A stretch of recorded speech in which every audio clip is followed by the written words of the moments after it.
On behalf of the Temple Health and Bioscience District, I want to thank you for joining our May e-learning series webinar. Also, thank you for making the transition and join us on Zoom. We believe this will enhance the interactive environment we want to foster for today's presentation. I'm excited to introduce Dr. Ann Crowley, a licensed psychologist with a private practice in Austin, Texas. With more than 15 years experience, Dr. Crowley works with adults, adolescents, and couples in a variety of settings and specializes in relationship dynamics. Today, she will guide us through steps to manage stress and anxiety during unprecedented times. Thank you for being here, Ann. Before Dr. Crowley begins, I want to ask you to all please mute yourselves to avoid interruptions. However, throughout the presentation, Dr. Crowley will welcome your questions and conversation. We encourage your interaction as your questions may help others. However, please note that this webinar will be recorded for future viewing. If you have questions of sensitive subject matter, we encourage you to contact Dr. Crowley directly. We want to be sure that you understand that this is not therapy with Dr. Crowley, but it is in fact a great time to share and learn how to cope in this time. And with that, Dr. Crowley, let's have you take it away. Hi, thank you so much for having me. And thank you so much for everyone who's joining us today. Today we're going to be talking about the emotional component of this pandemic. So COVID-19, we're all in this together. We're all in this together. It was our anthem as Texas, most of America, as the world shut down. We all sheltered in place. We're all in this together. Introverts said, "This is my time. I've been training for this my whole entire life."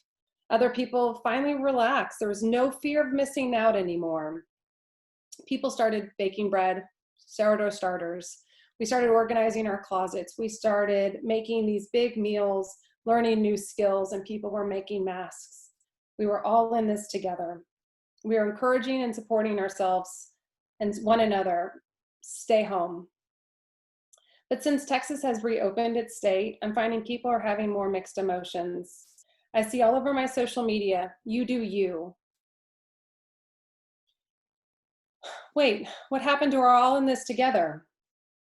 I know many people, and the majority of people, they're still staying home. They are social distancing. They are wearing their masks. But I think this is an important shift to mark because, as I said, it came with an important emotional shift. Due to COVID-19, we all feel helpless. Sheltering in place, fear, anxiety, being afraid of contracting the virus, or worse, unknowingly spreading the virus. But now people are out. Some people wear masks, some people don't. Some people stay at a distance, some people don't. And some people still just stay home. Whatever feeling of control we might have had when we stayed home, it's lessened now. I know where I've been, but where have you been? Who might have you been in contact with? What might have you been exposed to? And what could you possibly expose me to? Again, this is going to rearouse our anxieties, our fears, and heighten our stress. Now we're faced with people doing what they feel comfortable with. And I am left asking myself, am I overreacting? It's important here to trust your gut and know that it's okay. Know that it's okay to acknowledge I have fear. Know that it's okay to acknowledge I don't, but it's important to trust your gut. It's also important to note that as media around the virus has clearly evolved, as we've gone through this from March until now, it's important to be informed, but like all media consumption, it can be overwhelming to us. Things that we at the beginning of this said, gosh, a week ago, I never would have done that. I attended a meeting. I wouldn't have gone to that. I went to lunch with friends. Oh my gosh. And so every week as we continued into March, we kept saying, I wouldn't have done that a week ago. Now, as we're starting to be reopened, things that we wouldn't have done a week ago, we're more comfortable thinking we might actually be willing to do that. But keep in mind, again, with this media consumption, it's important to be informed. It's important to be mindful of the overwhelm. I know many business owners have daily, if not at times, had to be hourly focused on what was coming up in the news about canceling events, Or is it okay to reopen and host them? It can be hard to know, and there's stress and there's burden as a result. I need to make money to keep my business going, but what risk am I putting myself, my employees, my patrons, and all of our families in? There's no way to know, and trying to control an outcome, much less something with a future tense, this brings anxiety. So here we are, we're acting individually, we're hoping that we're still being collective. At this point, the greater good is about opening business and financial recovery, but feeling a resurgence of anxiety and fear at the same time. So this is where we are. Now, what can we do about it? At this point, I'm going to talk with you about we're all in this together. And if there are questions that you might have as I'm speaking, please feel free to type in the chat function. And there will also be times that I'll pause and ask, and I'd love for your participation if you have questions or if you'd like to add to this discussion. So we're all in this together. There's grief and there's joy with this. And the question starts to be, how do I have a balance around it? America has reopened and we want it to be open, but it's hard to know, does it feel safe, right? We're being told everything's open, go to camps, go to bars, but does it feel safe? And again, I'm going to say it's really important that we trust our guts here, but also start to challenge ourselves about feeling safe. We're socially distancing, we're wearing our masks, and we still feel helpless and we still feel powerless because we're not feeling safe. And I think it's important to hold both of these sides of wanting to reopen and not feeling safe. There's both grief and joy. And it's important, again, to acknowledge both sides of this. And this is also then where we come back to that idea of you do you. And again, what I might feel comfortable with, someone else may not. When we have this uncertainty, uncertainty leads to powerlessness. When something's external from us, it heightens our anxiety because it impacts us. And what people tend to do when their anxiety is heightened is they tend to try to exert control on what's exterior from them. So I don't like I don't like how I'm feeling, so I'm going to try to change your behavior. And especially, it's important to recognize we want to focus on ourselves. We want to focus on our own behavior, me, and what I can do to feel better. For example, wearing a mask, someone may or may not be wearing a mask, and what happens if they're too close to you? Some people might feel more comfortable being close if we all have masks on. But what if that doesn't feel comfortable for you? Then I might choose to take a step back. I might have a boundary and I might assert myself saying, this feels too close to me, but I may not feel comfortable saying that. And I think that starts to be the struggle that people are having, is that I don't want to impose my beliefs, my fear, or my feelings of not being safe onto you. And this is where we start to have that anxiety and the uncertainty that we lost when everything started to reopen. We lost that part of we're all in this together. When we have this component of you do you, it can start to feel a little bit powerless because it starts to put us in positions of me against you. So examples of this is if we're visiting friends, if we're traveling, having this idea of what feels safe around quarantining. Well, I'm coming to see you. How am I supposed to quarantine before I see you? It's really important that we communicate this, especially with our family and friends. Be aware of what you're comfortable with because we want to be able to support ourselves. And to set the boundary you need to set. It's okay. And even if that boundary means saying no. I want to also add right here, it's unfair. What we're going through right now, what our kids are going through, what we're having to live with and live without, it's really unfair. And I think, as my mom used to say growing up, the fair comes in October. And At the same time, recognizing we're all adults here, life is not fair, but it's also really important that we just acknowledge that and we just hold a space. We don't want to sit there that long. We don't want to sit in the puddle that we're stepping in, but we want to acknowledge that it's unfair and it sucks. And I think when we can do that, it helps us just kind of let go of that breath we might be holding around the resistance that we're having to this, the sadness, like I said at the beginning, the grief that we're feeling as a result of this. I'm curious at this time, and I would invite you, those who are participating, you guys are all in charge of your own mute, but I would encourage, if you would like, to share your video, because this is something where I'd like us all to be in this together.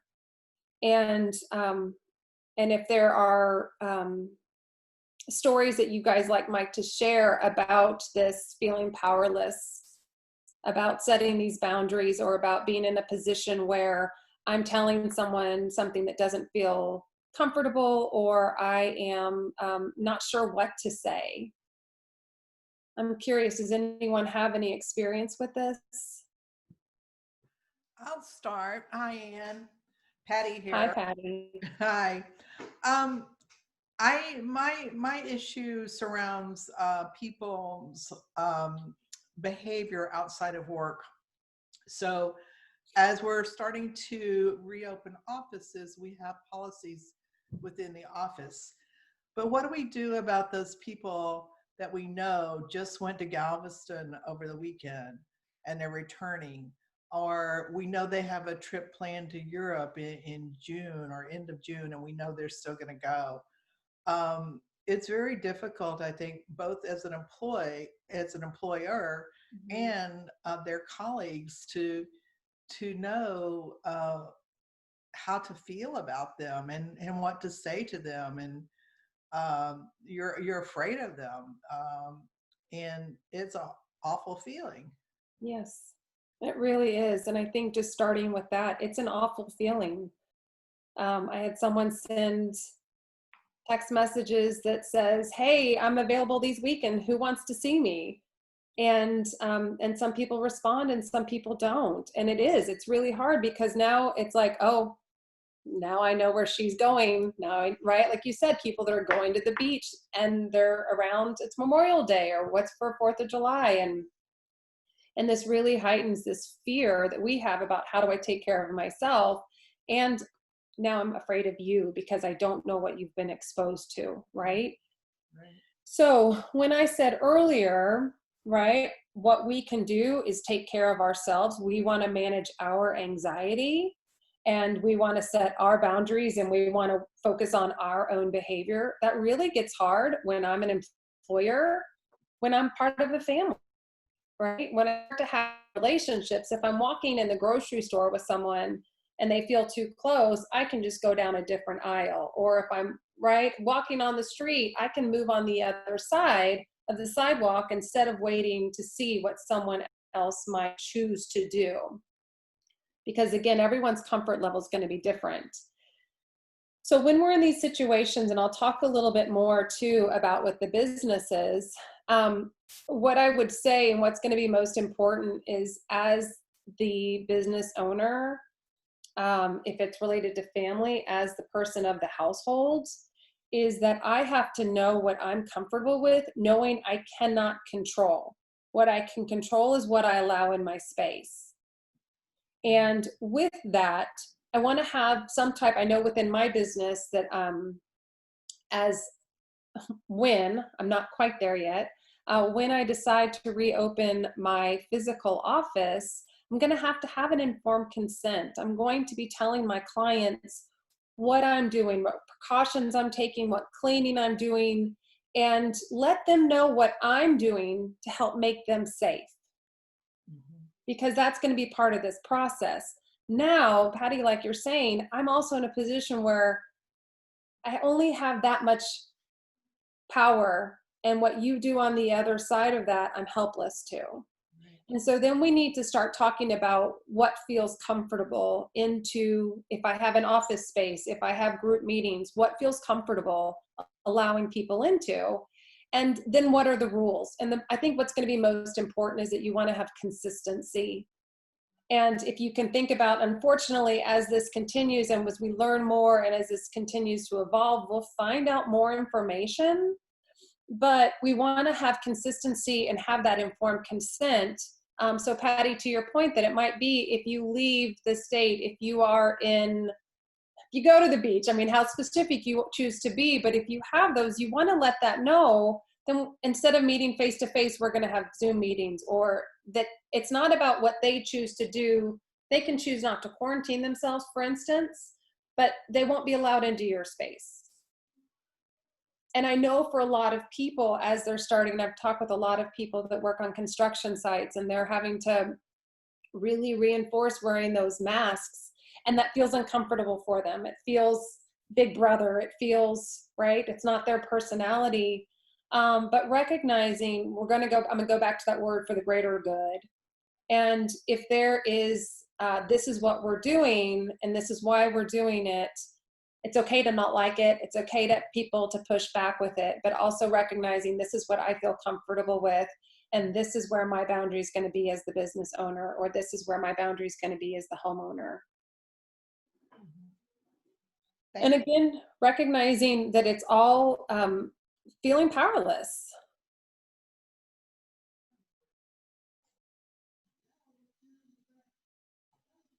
Dr. Crowley, thank you so much for that answer. So how do you deal with, and I think Patty was alluding to this, to the people at work that are not being safe, okay? And like she said, they went to the beach this weekend, and you're in the hallway, or they're touching everything in the kitchen. I mean, what rights do you have versus their personal rights? And how do you deal with that fear of not wanting to go to work to expose yourself to these people that aren't taking it seriously? Absolutely. And again, I'm going to some extent, have to defer to you guys. I'll speak about this part in terms of reopening our business, and because we're feeling the financial stress. And again, the goal is to create a balance between the fear of finances and the fear of health, right? If I wasn't afraid of finances, I would stay in. If I wasn't afraid of health, I would go out, right? So we want to find this balance between those two. And again, I'm going to come back to say it's about setting boundaries of what would you allow in your space. So I heard on the radio the other day that Disneyland is starting to open or talk about opening some of its parks. And it's coming with the disclaimer of enter at your own risk. Now that doesn't sound like the happiest place on earth, does it? Right? And so we've got this messaging that says, sure, come on, let's go back to the office, but I can't keep you safe. I can't guarantee your safety. And so it does come with this choice, and the choice around the risk of reopening Texas, right? Reopening to get our economy going again. So with this, I'm curious, and kind of just repeating back that if I'm the business owner and I have employees, what are the rules going to be? If we have a small office, maybe we don't use the kitchen. If everyone has their own offices, maybe they stay. So I know within my space, when I go back, all the magazines will be gone. We'll probably take some of the chairs out. We will have, when I have clients and my office mates have clients come in, it will be hey, I'm letting you know you can come in at the time of your appointment, not having the overlap of multiple people being in the same space. So part of this is really understanding what your business looks like, what the makeup is, and honestly, I would sit down and have a candid conversation with your employees. I would have a candid conversation with the person that I know that is going to the beach, and I might talk with them beforehand, and I might say, go have fun. This is where this part comes back to you do you, right? I can't tell you not to go to the beach. What I can do, though, is say, when you come back, what I'm going to require as a business owner is that you not come into the office for the next 2 weeks. if that's what you feel comfortable with, right? Or if you're coming into the office, I'm going to ask that you wear masks. Again, it's what am I going to be comfortable with the business owner, and then reflect and then talk to your employees about this sucks. It's unfair. I hate that I'm even having to do this. I'm struggling personally. I know some people, we've been doing Zoom and it's great. Other people have waited because they don't want to have this and they want to have the in-person. I can't really put 6 feet between me and someone else at my office. I also don't want to do therapy with my mask on or ask them to wear, because there's so much that gets missed. And at the same time, people cry in my office. There's a lot of Kleenexes that get used in my office. So that's also something that I have to be mindful of, is that, sure, I would love to see you. And what am I inviting into my office? So I have to figure out, one, what I'm comfortable with, two, acknowledge and validate their concerns and then what are my rules? And it kind of is going back to like that being a parent, right? For those of you that are parents, here are the rules. If you choose to do something outside the rule, there's going to be a consequence for it, right? And unfortunately, it's kind of like saying I'm a parent of kids at college, right? And so you're going to do you're going to do what you're going to do. But when you come home, my house, my rules, right?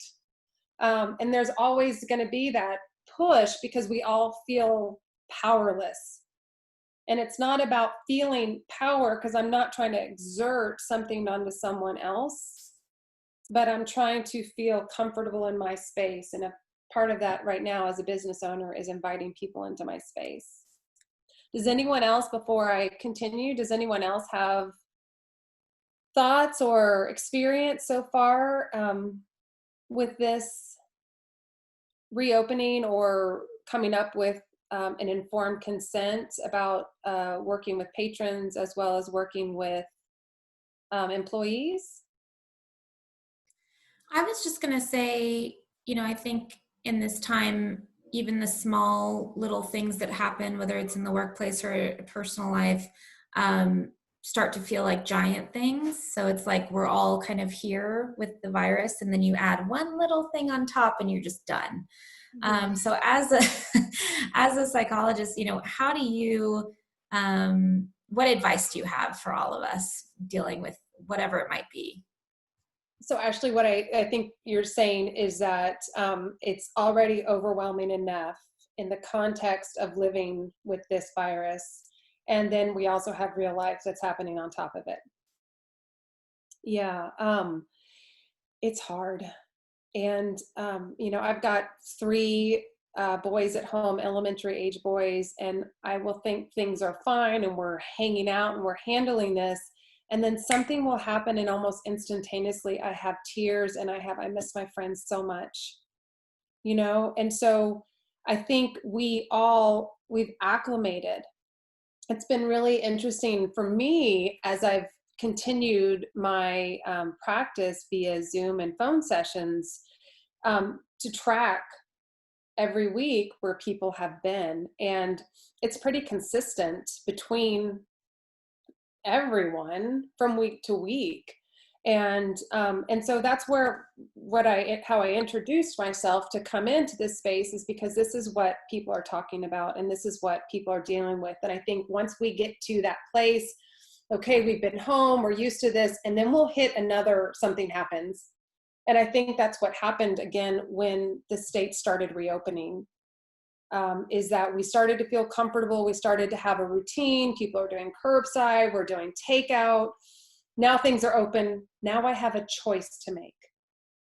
And I think when we started to feel like it's now my choice, going back to what I said earlier, I can, if you will, control my space, but I don't know what you're doing. And so now between you and me, it doesn't feel comfortable. But specifically, Ashley, I think we really have to acknowledge that there is this collective that's going on right now. And gosh, all the people that are graduating, seniors, sure, it's maybe not that big of a deal that they didn't have to go back to school, because who of them wanted to anyway, but proms were canceled, graduations canceled.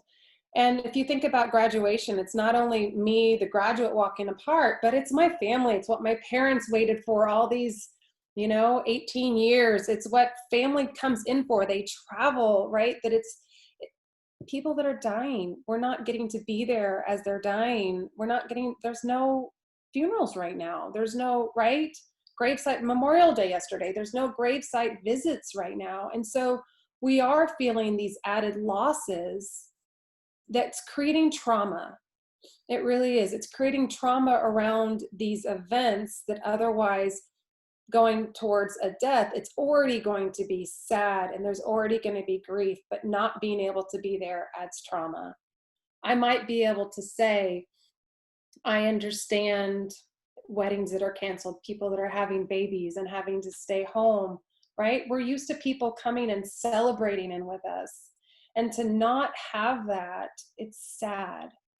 I might say, well, I understand this is just what's happening. And I think that's great to be able to have that piece that says, okay, I understand it's not personal, while at the same time still understanding that it is a personal hit. It is something I was looking forward to. It was something that, gosh, it's being taken away. And so going back to where I started this, right, is that we've got this balance of grief and joy. And how do we still create those celebrations into school, right? I mean, we usually have neighborhood parades and pool parties. And so now we still have to celebrate at the end of school, right? We still want to mark the time. What are we choosing to do that? So it's going to be the double-edged sword. It's the two sides of the coin. One side, we're going to find some joy. The other side, it still has the pain of the loss that comes with it. Does that answer, Ashley? Does that get close enough to what you were curious about? Yeah, I think it's just a matter of taking it both in and being okay with it, I guess. Yeah. I think one of the hardest things in life is to accept something. But it becomes easier when I can recognize I don't have to like it and to accept it. Okay. I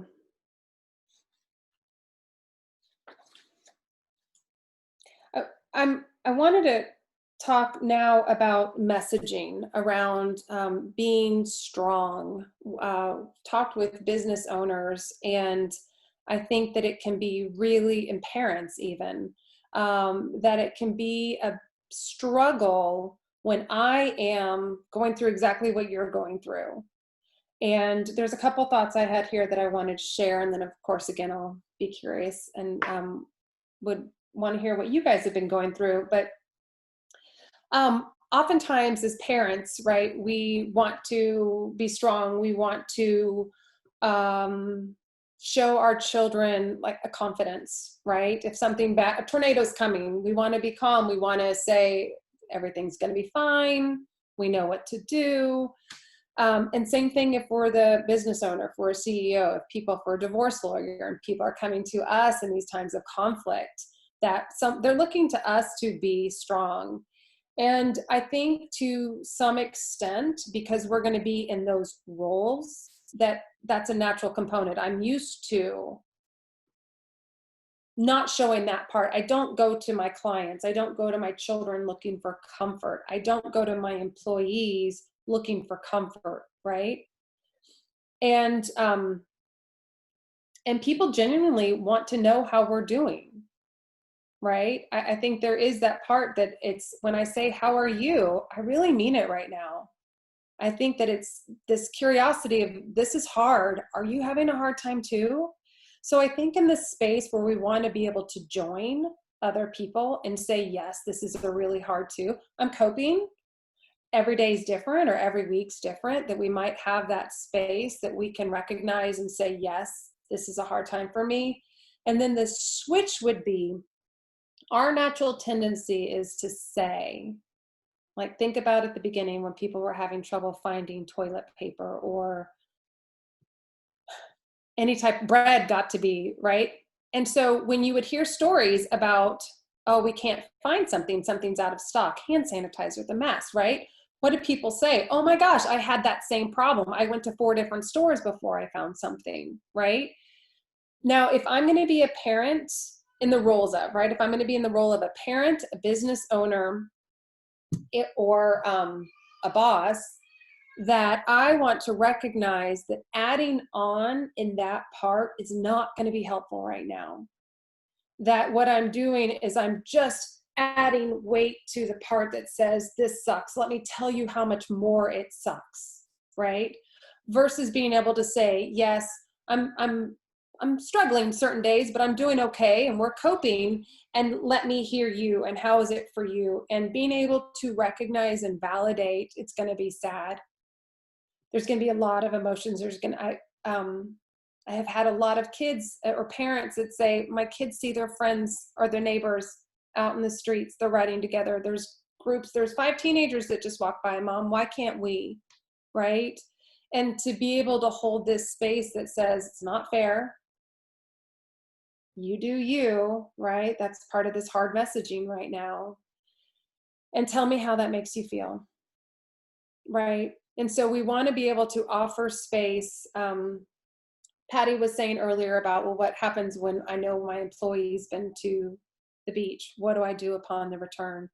And so I think it's totally fine to be able to say, as a reminder, before you go somewhere, here are the rules. And then when they come back, say, and what's that like? I'm enforcing the rules, right? It's okay to talk about stuff, and it's okay to be able to be there to process it. And I think this is somewhat lightened up as the weeks and as the months have gone on. But I think being positive is important, as it is in any part of our lives, but not being overly positive, not being positive to the extent that I don't have space, right? It's grief and joy. So not being so positive that it tries to overshadow, it tries to push away. Let's look at the bright side. It's what people say when someone dies, right? Well, they lived a good life, right? So while it's important to have this part that says, as a parent, when else are we going to have all this time with our kids, right? Joy, grief, right? So there's a couple of moms on there just giving these like knowing looks, right? To have this space that says it's both.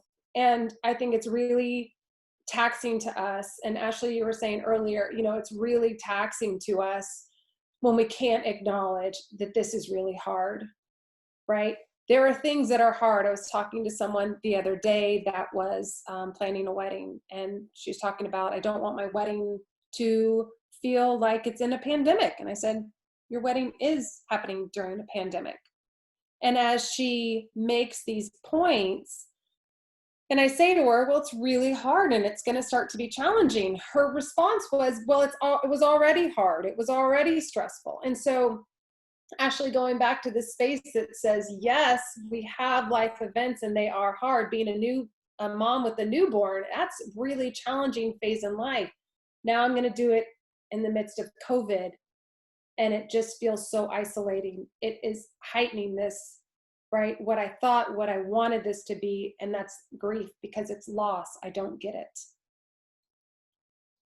So when we can hold both the space for the grief and the joy, when we can bring in positive, when we can allow for someone's sadness, when we can allow for someone's anxiety and fear, then we can start to feel a sense of calm.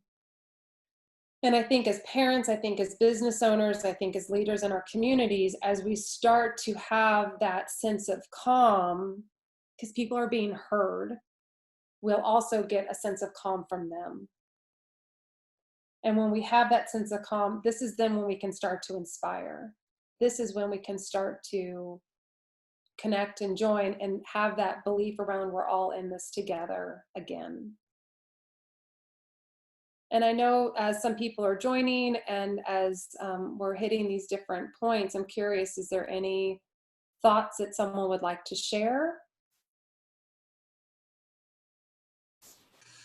I do. Last week, my team experienced some frustration in a meeting, and it was really hard for us to find a safe place with each other to just kind of talk about that frustration, and feel like we're allowed to be frustrated. Like you said, it sucks. It sucks not being able to have the full interaction of a team meeting and not be able to read each other's body language or know when somebody is getting ready to speak. So we're talking over each other, which can just be frustrating in itself. And then we're trying to problem solve, and we're trying to create services and stay connected with our community. And so, and then feeling that tension between us just kind of heightens it a little bit more, and just trying to find a way to say, like, this is how I'm feeling, and I need to lean into it. I need to feel this because it's valid, and this is my experience right now. And I'm looking to you as my team members to help support me, or even share that a little bit and acknowledge how sucky this really is. Yeah. What advice can you offer to us on how to be a safe place for our team members and for the people that are looking to us to just say, like, I'm frustrated and I need to feel this, and I need it to be a safe place for me to do that? Yes, absolutely. One thing is, I don't know what your meetings look like, how you organize them, but put it as an action item. You know, start out a meeting saying, I'm really glad you guys are all here today. Who's feeling frustrated? And to be able to invite it into the space, because if we're feeling it, and that goes back to this, there's already the collective unconscious as we are experiencing this, and there's the part that says it's very conscious of how hard this really is, right? And so I would encourage to reflect when it's, gosh, this seems really difficult. We don't have the same cadence. It's really challenging to do something that's so different and it not acknowledge that it's different. And so let's acknowledge that it's different. You know, it's that space when you see your friend or you see your family member and you're like, I just want to hug you and I can't, you know? And so we're acknowledging. And I think that goes back to that part where, oh, I have to be positive. I get to see you. Oh, it's on Zoom, you know, and really acknowledge that it's okay to have this. It's both sides. And I think that we'll start to be a lot more effective when we're able to call it out, to either reflect it in others, to join, to offer. And like I'm saying here today, who else is feeling that? You know, I'm sure as if I had everyone raise their hand, it's kind of this idea of who's excited about summer. Not really, right? There's this aspect that says, and it's kind of more specific for those that have kids at home, or that would be coming home for summer if they're in college, but it's this idea of, okay, ooh, I don't have any place to send my kids. Now they have no work to distract them. I'm supposed to keep working and I can't go anywhere. I want to leave my house, right? And so that frustration that comes with, and I can't get away, and that I want to come back to the office and it feels normal. We keep hearing we're opening up and here's normal. I mean, how many times have you said to a friend, a colleague, a family member, when this comes back to normal? And I think on the one hand, we start to feel that as in a hopeful way of life will be back to some semblance of what we knew. And at the same time, that comes with so much grief because it's uncertain. So we're going to feel powerless. It's going to come with anxiety because it's future-based. I don't know when it's going to happen. And I have no control over it. So I think being able to have this space that even talks about in a Zoom meeting, if we're still having those, that it is harder. Someone validated this in a meeting I attended, and it was wonderful because I'm thinking I'm working from home. I'm spreading out space in between my clients. Don't have the commute, all this stuff. And they were talking about when you're talking on Zoom, you actually have to pay more attention to attend to someone else's nonverbal cues and to to what they're really saying.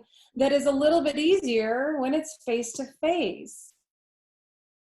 So I think being able to acknowledge that there's a relief that comes with that validation. There's a relief that comes with, okay, I am a lot tireder and I shouldn't be because I don't go anywhere and I don't do anything, right? I don't have a commute. I should be, right? And at the same time, I don't have a commute. So when I walk out this door, I'm immediately doing something with my family. I'm immediately now my kids' teacher. I call them the manager. I'm not a teacher. I'm managing their teaching experience. But to have that space, there's no transition time, right? There's no shifting gears. And I've heard from a lot of people that have been doing business meetings on Zoom is where I normally would have some flex time in my schedule. I don't have that now. So I have back to back to back, and I have to transition. So one, I get Zoom exhaust. And now my friends are like, let's have a happy hour. I don't really feel like sitting in front of my computer as much as I'd rather see you than them. But it all starts to be the same, right? It's still sitting in front of the computer, having to have some type of composure of self. So even those things that at the beginning seem so exciting, oh, we'll have Zoom meetings, we'll have virtual book clubs, we'll have happy hours, we'll do all of this, that we start to have this space that it just feels like, okay, it's more of the same. And I see a lot of nods in there. So being able to say that. I was talking with some friends and someone said, oh, I'm sorry to be a Debbie Downer. I'm like, we need to be able to talk about this. And I think a lot of people in general, and then more specifically going through this pandemic, that people are saying, well, I have my own problems, but I don't want to burden you with mine because I know you have your own problems too. And if we can recognize that we're not in a space of burdening, but we're in a space of sharing, that it actually starts to be more collaborative, and I stop feeling so alone and I stop feeling so isolated.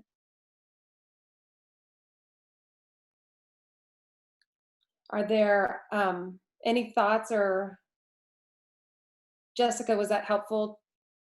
Okay, good. Okay. Dr. Crowley, I have a quick question. Just as you spoke about sort of that convergence of your personal space and your workspace, and how the two are just one big mess in some circumstances right now. Mhm. Are there any tactics, any kind of interpersonal communication strategies for those of us who are sharing our space? To kind of reduce conflict, since we know we're all kind of flying at this high level of stress anyway? Mm-hmm. High level of stress and high level of exposure. We normally have time to ourselves in the car, going to the grocery store. I've had so many moms that are like, I miss shopping because that was my time away from my family, right? So again, it's going to be this validation of we're overexposed right now, and we're not having those face-to-face contacts, and there's going to be a consequence for this, that as much as we can be aware of it, that it's also something that we're going to have to, as we go, continue to accept and deal with and embrace. But Mary, specifically to answer your question, I think having the space that says, okay, so I'm done with work, it might look like I'm available, I'm going to go to my room for 10 minutes, pretend I'm in the car right now. I know some people that have gone to the car, so that because people oftentimes have a ritual that they'll develop on coming home and before I walk in the house, those type of things. And so having rituals are really going to be important, and especially now when we don't have the physical transitions that we're used to. And I think it's also really okay to say, tonight if you're a parent, tonight we're having cereal and you guys are eating, and I'm going to go outside while you're eating, and I'm going to go read my book. I think it's okay to have physical space and acknowledge that I love you and I need to be away from you for a little bit, and it goes for husbands and wives too. We love this person, we marry this person. I'm expecting a higher volume of couples therapy when I'm done with this, as I'm sure Lisa's expecting more divorce calls after this. My mom said midday on NPR, she heard divorce advertising in the middle of the day. You know, so as we are coming into this space, if we don't have the comfort, remember I told you earlier, I cannot control your behavior. If I'm in a household with you though, I really want to feel like I can influence it. And I have to be able to say what I'm comfortable and what I'm not comfortable with. And one of my favorite things to say in my practice is to do this, is to say, this is what guilt is. Guilt is my belief and my behaviors are not aligned. And so mom guilt is probably the easiest one to put out there. Is my belief is I should be there for my children. I should be there for my family. I should anything they have, I should meet every single need. My behavior says I'm going out with the girls tonight. My behavior says I'm going out for a run.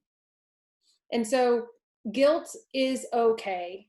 Oftentimes we start to have these critical, like our inner critic, right? Or our guilt, because it's a way to start trying to change our behavior. I'm doing something I shouldn't do, right? We want that little guilty conscience, for instance, in our kids. I'm sneaking out. I shouldn't be doing this. Like the idea of guilt is, and the inner critic is to help correct our behavior so that we start to feel safe, so that we start to feel like I'm doing what I'm supposed to be doing. When it comes to this space that says, I need time away from my family, I just got off work, it was taxing, even if it wasn't taxing, it's still okay to say, and I'm going to go walk around the neighborhood by myself. I'm going to go sit outside, you stay inside, right? And really give them permission too. I mean, I've got 3 kids. Sometimes they don't want to be around each other. They actually always do. But, you know, at the same time, to have that space to say, sometimes your siblings, I might have more of an introvert and more of an extrovert, husbands and wife, and to recognize and give you what you want, but you have to give me what I need. And to be able to have those dialogues, especially at home, is so important, Mary, because that's where we recharge as a home base. Thank you very much. Thank you for that question. Okay, we have about 10 minutes left, and I wanted to just see what else. I've been talking about joy, and right, joy and grief. Grief is something oftentimes it's more given to us, right? It's not something we necessarily are looking for.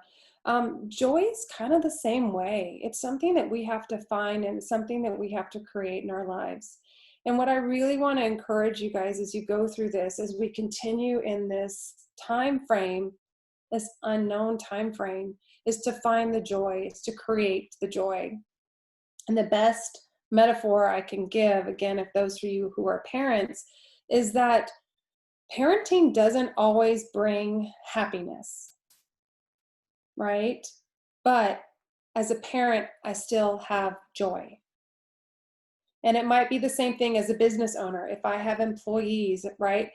I may not feel happy as I'm going to keep going back to Patty's, employee that's going to the beach, is I am having to deal with the consequence and what do I want to have for my business's rules.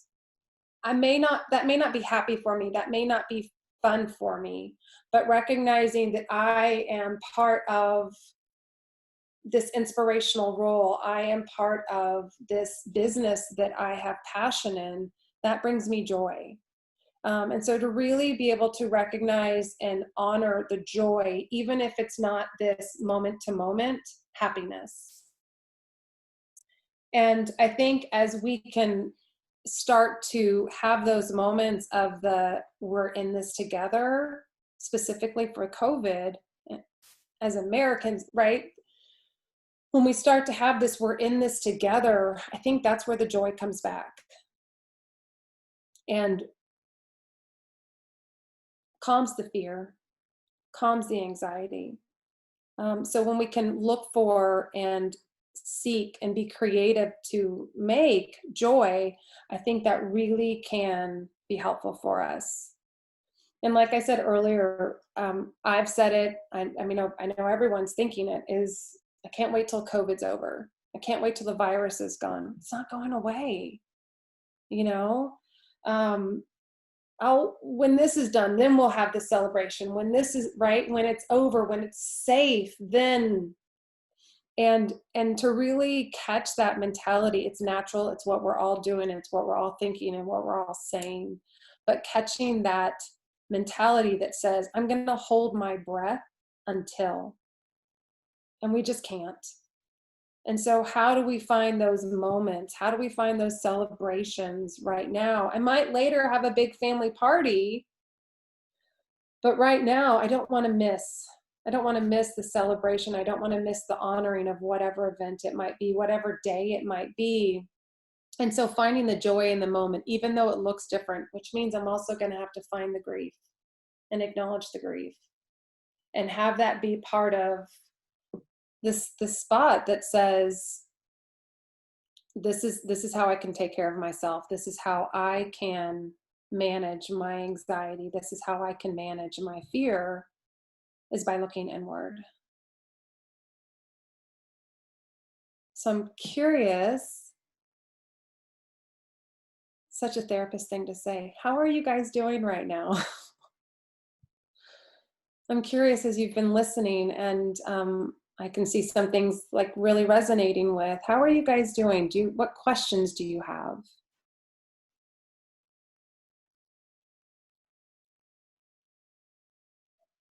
Feel free to put it in the chat if you don't want to turn on your camera or feel more comfortable that way. I have a thought on that. I feel every day different. It's very up and down. Some days I can feel the joy because I assume that most of the people on this meeting are in life sciences. I feel the joy about what I can do to help. I feel the joy about how I can make a difference in this society, in this world. And then on the other hand, I feel, because I'm so wrapped up in it all the time, I feel such tremendous grief about all the people we've lost. Mm-hmm. And to me, it's just a roller coaster that I just try to feel it and just let it take over me. And then it's gone after a while. But it's just, that's the way it is right now, for me at least. Yes. Yeah. And who hasn't cried at the commercials where, it's showing the hospital workers, or it's showing children and everyone separated? Toilet paper commercials now, right? Like, it's just that we're all experiencing it. We're all far away from the people that we love, our neighbors. So yes, and there's the reality of people who've died, and whether it's that's where it goes back to that collective unconscious. It's all that we know, whether I'm watching the news every day, every hour, or I haven't seen the news in 3 months, is to recognize that we still know, right? We still know what's going on, even if we're not day to day watching the press conferences. And what I would offer is to say, on the one hand, Patty, where you're saying sometimes I just get on the roller coaster, and then when it's over, I get off, and to recognize I'm going to hit those highs and lows. I think that's wonderful. Also recognize that emotions are fleeting. And so if something starts to take over you, treat it like a cloud that's just passing in the sky. It's our thoughts that start to be binding. And that's why I'm offering, just like exactly what you said, Patty, is to recognize I feel this grief and to acknowledge it and let it be okay, because it is so sad right now. And it's heartbreaking. I know for me, almost the worst part is that the families can't be with their loved ones, right? And so we can all have empathy about that, even if our families are all safe, right? Even if this is not in an area where we're being most affected, that empathy and the compassion that we have, because we're all in this together. And to, again, honor that and validate that, I think is going to be really important. I've got a couple of questions in here that I want to be able to get to. One of them, and Mary kind of had said, how do I do this in my household? And I want to further expand on that.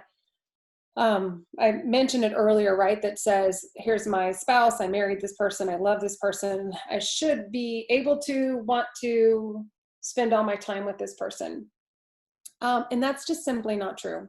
You know, even if I'm the most extroverted person in the world, I still need time by myself. If I'm the most introverted person in the world, I still need time with others. And so to recognize there is a difference between alone time, there is a difference between husband and wife time, and there's a difference between family time. And right now we're getting primarily family time, or I'm going to add in the parenting time. And so recognizing, just as I was saying earlier, kind of as the individual, as the mom, hey guys, you have cereal, I'm going outside. How do I take my husband with me? Right? What are things that we can do? And I think so important right now with our kids, with our spouses, with our employees.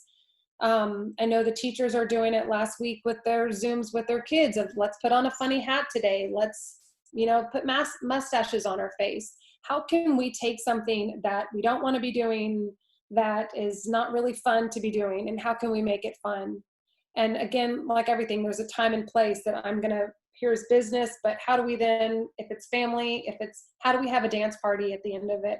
How do we do something silly that, you know, we high five and we kind of have a family dance or something to add into this some silliness. But I think it is important to be able to have time with your spouse and separated from your spouse, and to have it be time that, you know, I think it's hard enough as parents to have those date nights. How do you create a date night right now? And have it be something that feels different than every single night at home for the last 3 weeks.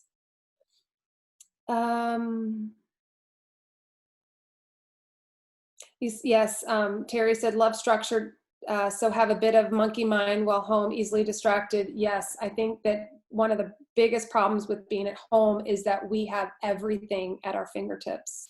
We have the laundry at our fingertips, we have the dishes, we have our books, we have our favorite TV show, we have all of our work. And so to recognize that, one is our brain is built to be a monkey mind. And so when we have moments, pause. If I'm feeling so spun up, how do I pause and just breathe? And honestly, I would invite all of you guys right now, I kind of realized my shoulders were getting up here. Invite you guys all just to take that breath in and let that breath out. And almost instantaneously, I just felt my nervous system drop. And so remember to breathe. When something starts to come into my mind, just say, it's like that cloud again, let it come into your mind. If it's something that's important that I don't want to forget, write it down, right? And then give yourself the ability to stay focused on one thing. If I'm starting to feel overwhelmed with too much, that's going to heighten my anxiety. And so giving yourself permission is going to be really important as we continue through this process. How do you deal with your friends that are not on the same page as far as social distancing, going out to eat, etc.? This is the hard part, guys. And this is where I was saying earlier, it's the, we're no longer in this together, and we're in this you do you. And I know in my community, there's a lot of that. I'm not going to judge, you do you. And at the same time, we might be judging because we feel afraid. We feel like what the person is doing is dangerous, right? Even though for them, where they are in the continuum is different than where I might be. What I would say is if you're not feeling safe, your anxiety is going to be up. So then just pay attention to social distancing. This may not be a friend you choose to hang around right now. And again, it's what I talked about at the beginning, that's having comfort in yourself, setting your boundaries. Can't tell your friend, don't go to that restaurant, go do that, but I may not invite that person to my driveway. I may not invite that person into my space right now.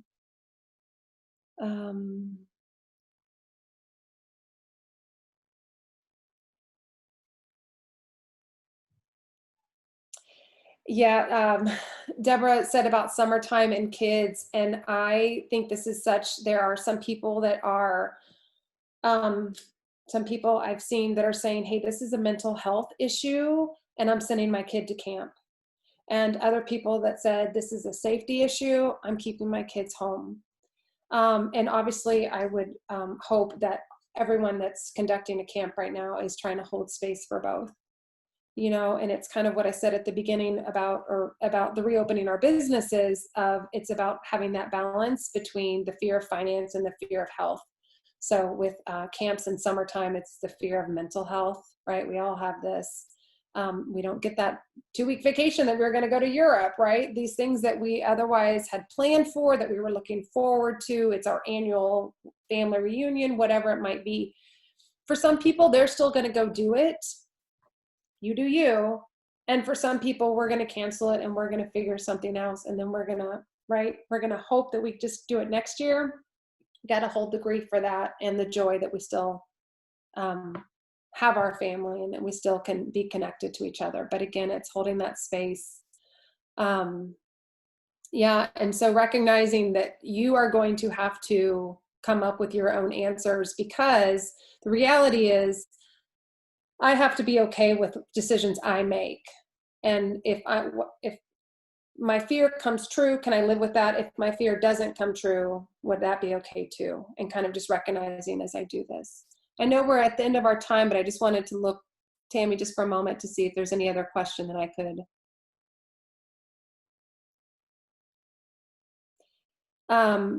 Guys, thank you so much for your feedback.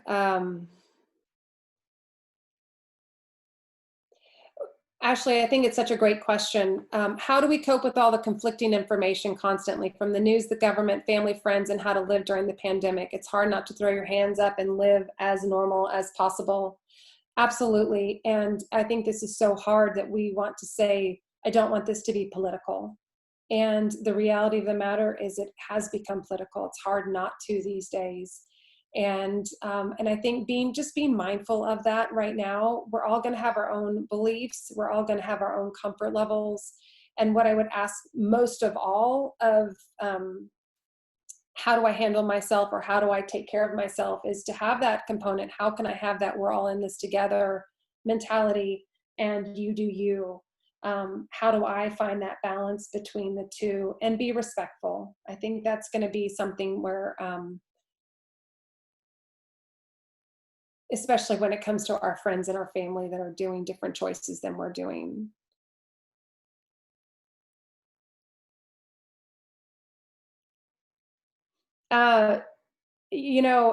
Lisa, you talk about psychologically, is it better to hope for antibody treatment vaccine? It's been interesting to me as I've, again, just listening to the different people talking, that people have said, I don't get a flu shot, so vaccine's not going to impact me. I'm not going to get a vaccine. I'm not going to get the shot. So it's really interesting as people it's that, what am I waiting for? And so their mentality might be different than the person that's waiting for something that feels like it's going to keep me safe. So in terms of psychologically speaking, I need to deal with my anxiety and acknowledge the anxiety that comes with the unknown future. And again, I'm going to reiterate, when I'm dealing with the future, it's going to heighten anxiety because there's nothing I can do about that until it happens. So what can I do right now in the moment that makes me feel better, that makes me feel safe? I can go someplace, not touch my face, and I can wash my hands, right?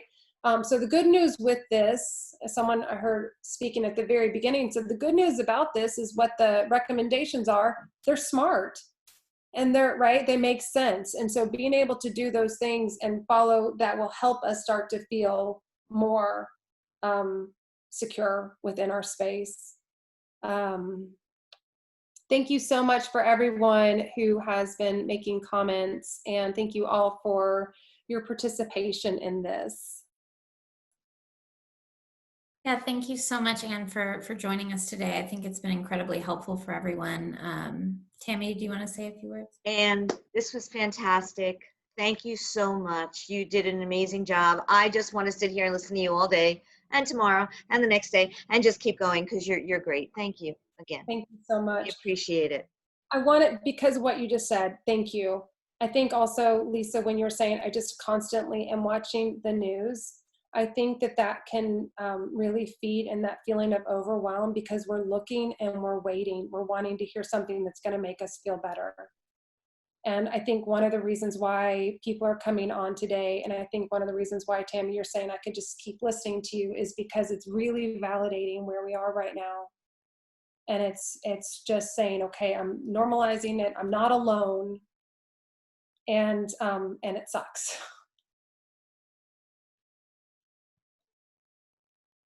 And how could folks reach out to you, Anne, if they wanted to after this with questions? You can Google my name. If you Google Anne Crowley, PhD, my website is the first one that comes up, and my website is just my name, AnneCrowleyPhD.com. And it has my email. You can directly contact me through the website, or my phone number is also on there.